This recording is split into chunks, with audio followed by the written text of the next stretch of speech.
Assalamualaikum warahmatullahi wabarakatuh. Selamat pagi anak-anak, kita bertemu lagi hari ini dalam keadaan sehat walafiat. Semoga kalian semua dalam keadaan sehat. Hari ini kita akan membahas tentang usaha dan energi. Ada yang tahu apakah usaha dan energi itu? Sebelum kita mengetahui apakah usaha dan energi itu, marilah kita berdoa terlebih dahulu. Semoga kita semua mendapat perlindungan Allah, terutama dalam masa pandemi COVID ini. Berdoa mulai. Berdoa selesai. Tujuan pembelajaran kita pada pagi hari ini adalah 1. Menjelaskan konsep usaha. 2. Menghitung besarnya usaha. 3. Menjelaskan konsep energi. 4. Mengidentifikasi macam-macam energi. 5. Menghitung besarnya energi kinetik dan energi potensial. Usaha dapat dikatakan atau pengertiannya dapat diartikan sebagai gaya atau resultan gaya yang bekerja pada benda yang mengakibatkan benda berpindah dari posisi awal. Misalkan suatu benda berada di posisi A, diberikan gaya F sehingga benda berpindah sejauh S pada posisi B. Maka dapat dikatakan benda mengalami usaha. Di mana besarnya usaha dapat dirumuskan W adalah usaha sama dengan besarnya gaya yang diberikan kepada benda sebesar F kita kalikan dengan perpindahannya sejauh S, sehingga usaha dapat dirumuskan W sama dengan F kali S. Usaha dapat bernilai positif jika arah gaya yang bekerja searah dengan perpindahan benda.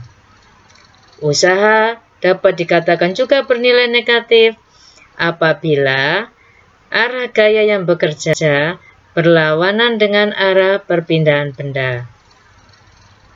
Dan usaha dapat juga dikatakan bernilai 0 jika gaya yang bekerja tegak lurus dengan arah perpindahan benda, selama gaya yang bekerja pada benda tidak mengalami perpindahan.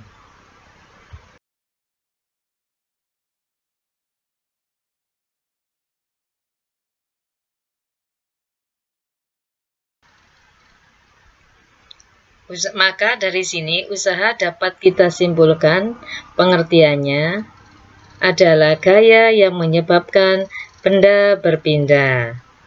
Rumus usaha W sama dengan F kali S, di mana W adalah usaha, satuannya Joule, F adalah gaya, satuannya Newton, dan S adalah perpindahan dalam satuan meter.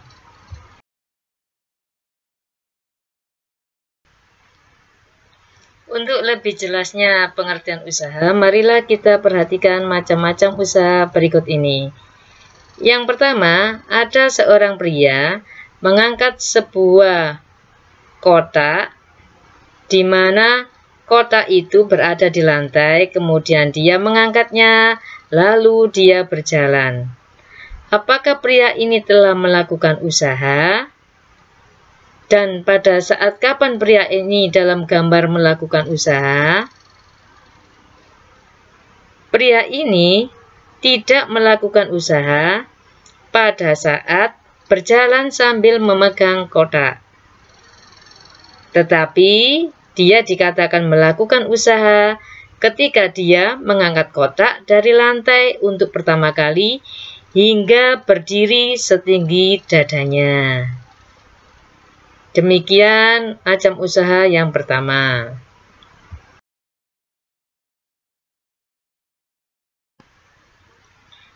Yang kedua, apabila kita ingin memindahkan ember yang ada di lantai, kemudian berpindah sejauh 10 meter ke kanan.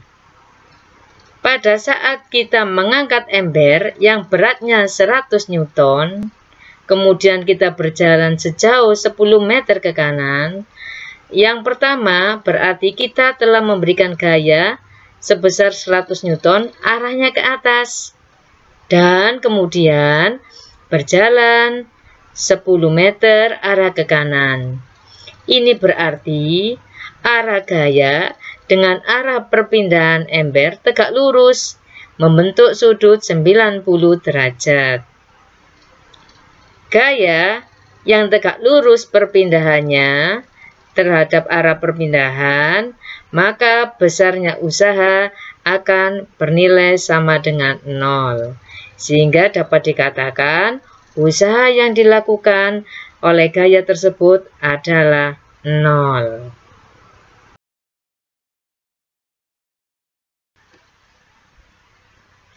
Untuk macam usaha yang ketiga, perhatikan gambar berikut. Ada seorang anak mendorong dinding tembok, di mana dinding tembok yang didorong anak tersebut tidak mengalami perubahan posisi. Orang yang mendorong dinding tembok dikatakan tidak melakukan usaha atau kerja, meskipun orang tersebut telah mengeluarkan gaya dorong yang sangat besar. Hal ini dikarenakan tembok tidak mengalami perpindahan kedudukan, sehingga usaha dikatakan bernilai 0. Dan usaha akan ada nilainya jika terdapat perpindahan kedudukan posisi benda tersebut.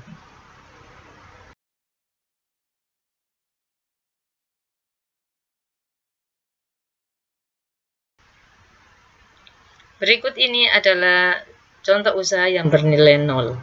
Usaha bernilai 0 terjadi apabila arah gaya yang bekerja tegak lurus terhadap arah perpindahan benda. Selama gaya bekerja pada benda tidak mengalami perpindahan, maka usaha dikatakan bernilai 0.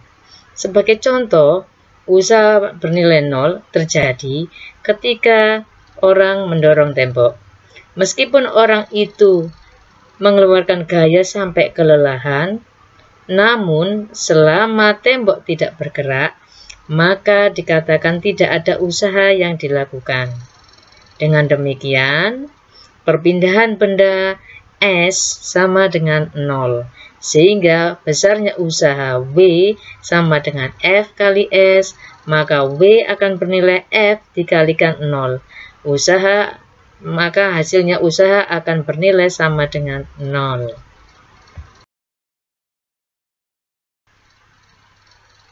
Lalu bagaimanakah kaitannya usaha dengan energi?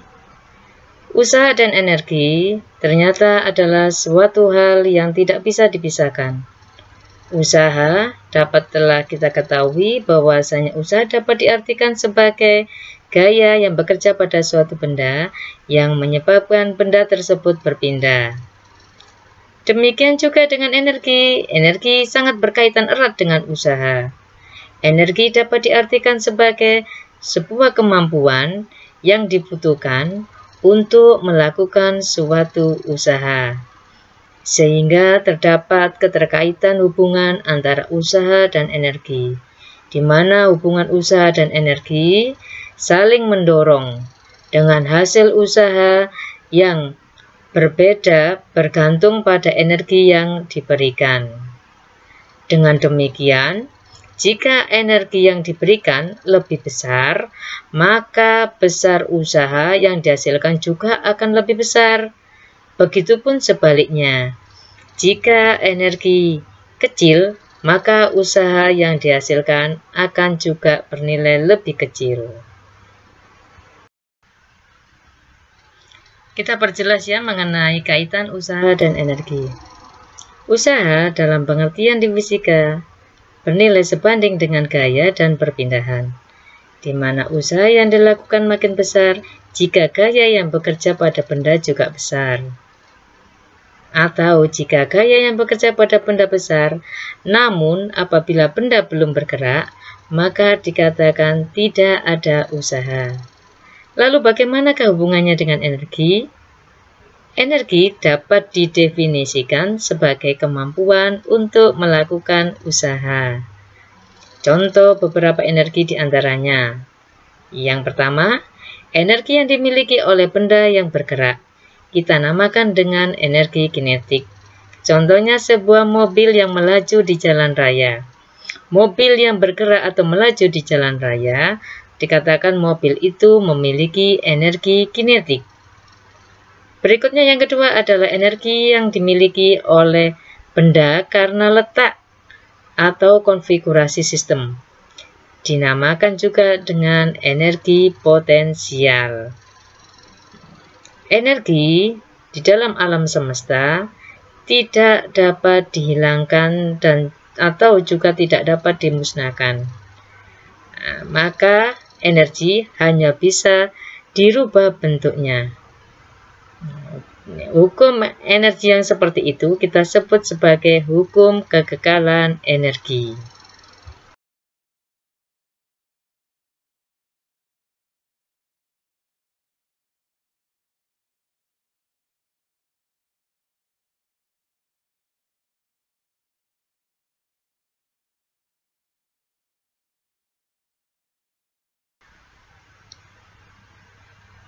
Hukum kekekalan energi merupakan hukum yang menyatakan bahwa energi itu kekal dan tidak dapat berubah besarnya sepanjang waktu dan atau memiliki nilai yang sama baik sebelum atau sesudah reaksi. Energi dalam hukum kekekalannya hanya bisa berubah bentuknya. Dari energi yang satu berubah menjadi bentuk energi yang lain.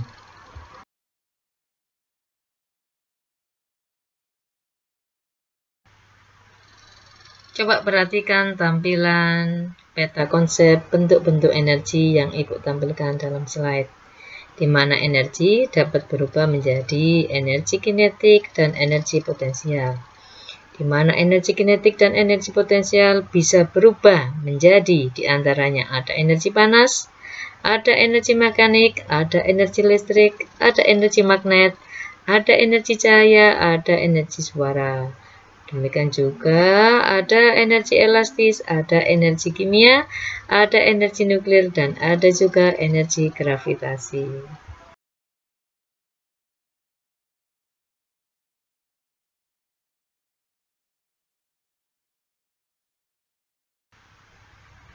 Contoh perubahan energi menurut hukum kekekalan energi diantaranya.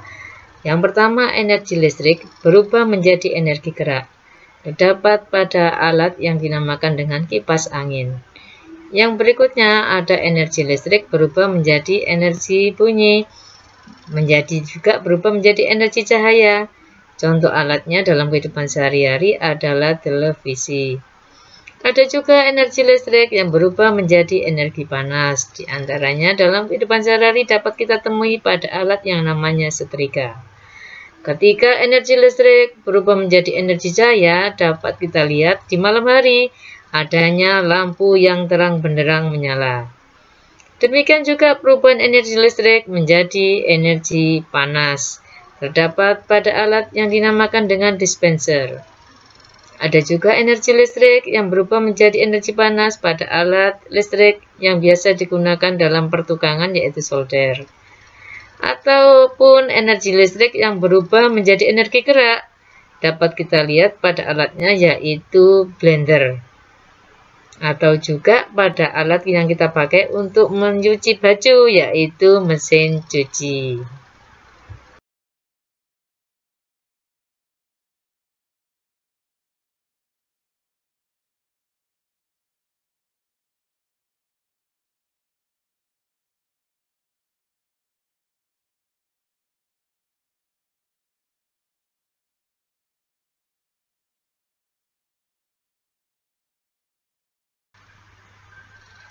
Anak-anak, marilah kita perjelas ya dari macam-macam energi tadi. Yang pertama kita bahas tentang energi kinetik. Energi kinetik kita simpulkan dengan E dan K, EK.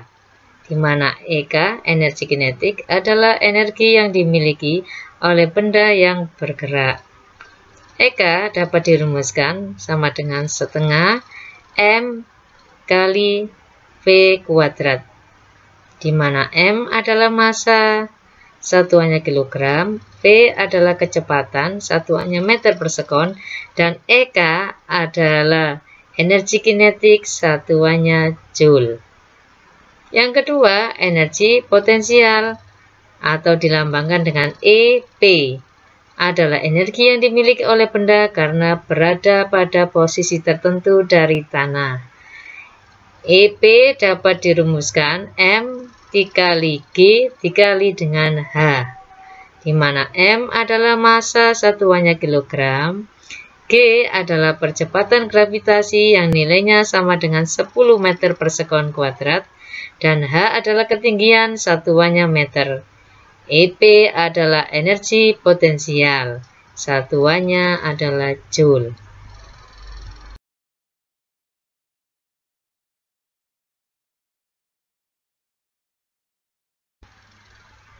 Yang ketiga adalah energi listrik, dilambangkan dengan W.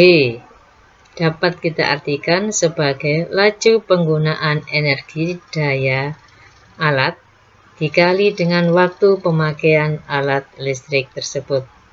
Sehingga energi listrik atau W dapat dirumuskan W sama dengan P dikali T, di mana P adalah daya, satuannya watt, T adalah waktu, satuannya jam, dan W adalah energi listrik dalam satuan watt jam.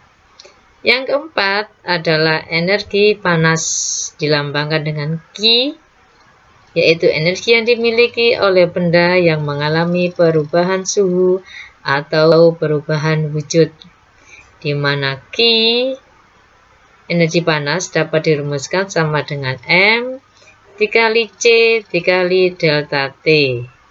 Q adalah energi panas, satuannya joule, M adalah massa dalam satuan kilogram, C adalah kalori jenis dalam satuan joule per kilogram derajat Celcius, dan delta T adalah perubahan suhu benda dalam satuan derajat Celcius.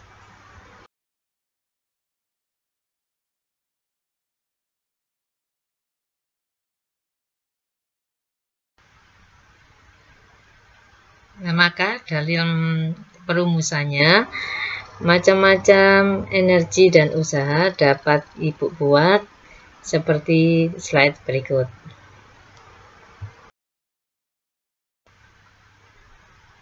Anak-anak, kita simak juga video contoh soal penerapan usaha dan energi berikut ini dalam kehidupan sehari-hari. Dan bagaimana cara penyelesaiannya? Kalian simak baik-baik berikut ini ya.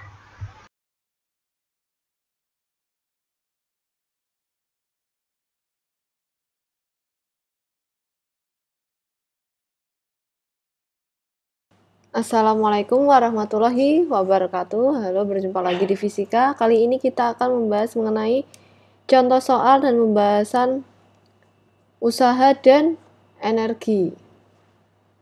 Tapi di sini kita akan lebih membahas mengenai energi ya. Oke, langsung saja ke nomor 1. Rina mengendarai sepeda dengan kecepatan 4 meter per sekon. Apabila massa sepeda itu 10 kilo, berapa energi kinetiknya?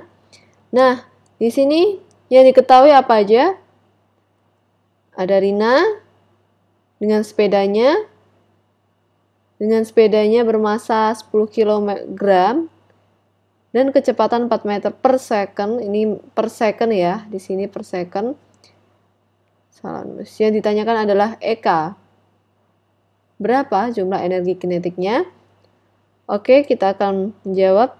Kita sebelumnya tahu ya, di mana EK itu sama dengan setengah MV kuadrat. Langsung saja dimasukkan. EK sama dengan setengah massa sepeda atau massa bendanya, yaitu 10 kilo. Dikalikan kecepatannya tadi berapa? 4 meter per second ya. 4 kuadrat. Jadi EK sama dengan setengah kali 10 kali 4 kuadrat. 4 kuadrat 16 kali 10, 160 dibagi 2, 80. Jadi energi kinetiknya adalah 80 Joule. Selanjutnya, untuk soal kedua, sebuah apel jatuh dari pohon dengan ketinggian 250 cm di atas tanah. Berapa energi potensial apel apabila apel mempunyai massa 500 gram dan percepatan gravitasinya sebesar 10 meter per second kuadrat? Nah, di sini kita tahu yang diketahui apa aja ya, ada pohon dan buah apelnya. Buah apel itu jatuh dari pohon. Yang diketahui massa apel itu 500 gram atau harus dijadikan kilogram dulu ya, biar bisa dicoret dengan satuan lainnya. Jadi massa 500 gram dijadikan kilo, jadi naik 1000 atau naik 3 tingkat, jadi dibagi 1000 sama dengan M-nya 0,5 kilo. Jatuh dari ketinggian 250 cm, ketinggian simbolnya H. Senti harus dijadikan meter dulu ya. Jadi hanya sama dengan 2,5 meter karena senti ke meter itu naik 2 tingkat. Yang ditanyakan apa tadi? Energi potensial. Energi potensial bisa diberi simbol EP ya, sama dengan berapa. Nah, sebelumnya kita tahu EP itu sama dengan mg kali H. Sehingga M-nya itu 0,5, G-nya udah diketahui tadi 10 meter per sekon persegi. Di mana G itu percepatan gravitasi. H-nya itu sama dengan 2,5, sehingga EP sama dengan 0,5 kali 10 kali 2,5. Sehingga energi potensial totalnya itu sama dengan 12,5 Joule. Ya, sangat mudah ya, so easy. Kalian bisa coba sendiri di rumah. Sekian, terima kasih. Wassalamualaikum warahmatullahi wabarakatuh. Sebagai akhir kegiatan pada pagi hari ini, Ibu akan memberikan tes uji kemampuan. Perhatikan soal berikut. Adi mendorong meja yang masanya 25 kg dengan kecepatan 10 meter per sekon. Dan gaya yang dikeluarkan oleh Adi sebesar 50 Newton, sehingga meja berpindah sejauh 100 cm. Dari tayangan itu, maka tentukan yang pertama, apakah Adi dikatakan melakukan usaha? Yang kedua, jelaskan alasannya. Yang ketiga, kalau memang Adi melakukan usaha, berapakah besar usaha yang dilakukan oleh Adi? Yang keempat, tentukan berapa besar energi kinetik yang dikeluarkan oleh Adi. Demikianlah akhir dari pertemuan kita pada pagi hari ini. Untuk berikutnya, kalian Ibu tunggu tugasnya. Dan untuk pertemuan berikutnya, kita akan membahas tentang pesawat sederhana. Saya akhiri, semoga kalian tetap dalam keadaan sehat walafiat, tetap dalam perlindungan Allah. Salam sehat selalu. Wabillahi taufiq wal hidayah. Wassalamualaikum warahmatullahi wabarakatuh.